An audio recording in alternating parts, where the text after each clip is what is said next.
Alright, what up, y'all? It's Metaphor, back for more. They kick the raw, represent everyone's you and not verse. We're going to do a video on Aries in the 12th house, which is cardinal, fire, and the 12th house would be the dreams, illusions, and nightmares, right? But the rising sign this is for is Taurus, being fixed earth, being practical and logistical, or consistent, or stubborn. One of these polars, you see what I mean? So, individual is either going to see you as, okay, you have this dream that you initiated and created, this 12th house, and it's either they see you as a consistent individual upon your dream and you're going after the right dream, or wow, this individual is being stubborn. They have, the wrong conception about how to even have a dream, right? They think maybe this dream is so out there that it cannot be achieved. So an individual, this is how an outside individual would see this 12th house, right? So you being individual in that Taurus nature is going to be, okay, I see my dream and I'm going to be fixed on it. So to speak, if an individual comes up playing football all the way from, 3rd grade to their 10th, 11th, and they're going to be in 12th grade, they're thinking, okay, this is going to be my career. I'm going to be a professional football player. This is how I'm going to provide for my family. Some individuals may see that as you're being stubborn to the fact that you may not make it as a professional football player due to these quote-unquote statistics.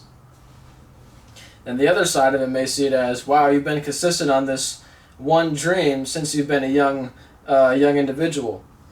So, it's one of those two that people see it as, and you individually, you may come up and see, okay, maybe I am being stubborn in this, and say, maybe I should have something to fall back on. So, you initiate and create this dream, and, you had this illusion, or maybe even a nightmare that you might not make it, but you have an illusion that you're going to make it. You see what I mean? If you're dreaming free, and you're saying, okay, I'm going to pursue this until I can't pursue it no more, and if it doesn't happen, then it doesn't happen. And I think, personally, that's a good way to go about your dreams, because you may conceive this, echelon that you're like, okay, once I achieve this echelon, that's it, that's all I want to make it to. And with that, you might not actually achieve exactly what you wanted to achieve. It might not have been your correct path. You see what I'm saying? So, don't be too stubborn upon this dream, illusion, nightmare that you conceived from a young age. Maybe continue to, have different dreams that you can initiate. You see what I mean? So, it's like a way to say you want to have multiple different streams of income if you're trying to have a diversified portfolio, right? If you want people to say is like, okay, this individual could really do anything. So to say, if you're this Taurus, you want to be fixed on that one dream and say, okay, I'm focused on it, and I feel like I've, come to the space that, I'm going as far as I can with it. I can't really do much more with this dream. Then that might be a time to initiate and create a new dream and say, okay, maybe I wasn't an illusion. And now this is becoming a nightmare, right? This actually isn't the dream that I foresaw. This isn't how I really want it to go. So I would say, personally, if you're in that circumstance, say you're that 17, 18, 19-year-old, just about to graduate high school thinking, oh man, I haven't got any offers or nothing like that to go to school, to then move on to that next step and be in the NFL. This is an example I'm using, right? You may say, okay, maybe now I should learn how to operate a camera. That's something that I learned how to do, personally. Whenever I realized that I wasn't going, maybe go all the way in sports. You know what I'm saying? Another way to go about it is saying, okay, maybe I should apply for a college outside of just playing sports. You know what I mean? Instead of just going to a sports school, then boom, maybe I should go to a school that, applies to what I got going on. These are just examples of a new dream that you can initiate and create and be like, okay, this is something realistic that I could achieve.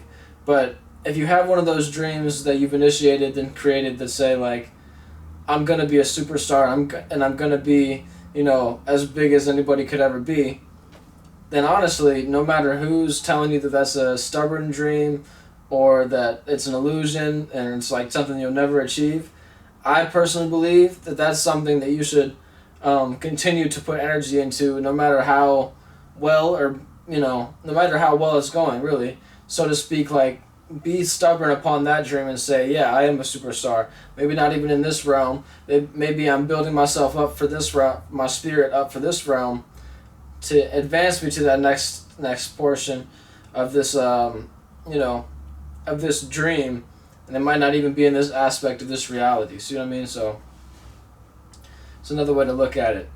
Like it's like, kind of an out there way to look at it, but it is kind of a 12th house aspect if you think about it. A lot of people, after they've passed on from this plane of existence, then their dream becomes achieved. So like, for example, like Tupac wasn't like the biggest artist whenever he was, making music throughout his career, but after his career, when he passed, he became one of the biggest artists ever. You see what I'm saying? So just an example of what I'm speaking about in this transcendent kind of light. It's like 12th house is that ending, like I was speaking about in the previous video. If an individual is watching all my rising videos and all through each houses, you know what I mean, then you would have checked out the last one. And the last one I put out was speaking about the first house being the beginning and the 12th house being the ending. You see what I'm saying? So it is that transitional period. So you think about it like all your water houses would be a fire placement, though. It's another way to look at this. And to say that you have Aries in the 12th house, that means then you would have Sagittarius in the 8th house, and then the 4th house would then be Leo. Yeah. So, this would be an individual that has a feeling and an emotion, but it burns up quick, so to speak. Like, it's all logistics and practicality. So maybe one way to look at it is actually be a bit more into your emotions and tap into them more and see that vision. Like, see and feel that vision that you've created. And that'd be a good way to look at a dream if you're trying to create it, and see how it would really feel whenever you're tapping into that energy. So yeah, a planet here that you could look at would be, think about, okay, Mars is in your 12th house. It would be like you're in the dream-like, you're in the illusion-like way whenever you have an intention. Your intentions are dream-like in the house nature, right? So like in the area of life that you're passionate is about your dreams, but you're going to initiate and create a way of seeing and having a vision about these dream-like natures. And you're going to be very passionate about it. You're going to rush into it like the bull and say, "You're not going to tell me about my dream. This is in my area of life that I am very passionate about." So it's like there's certain areas of life. Think about it where you have your Aries placement, where your Scorpio placement is. These are two areas of life that individuals are going to be, seeking for power and control. Either they're in control or you're in control. That's kind of that Martian aspect to look at it. So if you have Mars here, you want to be able to have those intentions upon your own dreams and not allow someone to take power and control of you and say that this is a dream that I'm going to give you and you got to achieve this. So, it's kind of a little keys to the game kind of there. If you look at what each sign is ruled by. That's why I like to use the ruler planet. But yeah, holla back at me if you want a reading or just to, kind of chat back and forth. It's conscious1347 at gmail.com. That's conscious1347 at gmail.com. And yeah, holla at me for readings or progress readings, transit readings. If you just have a regular question, you want me to answer it, just holla at me. Peace and love, you know what I'm saying? Not everybody believe in that, but, whenever we watching all these videos, I got peace and love for y'all, you dig?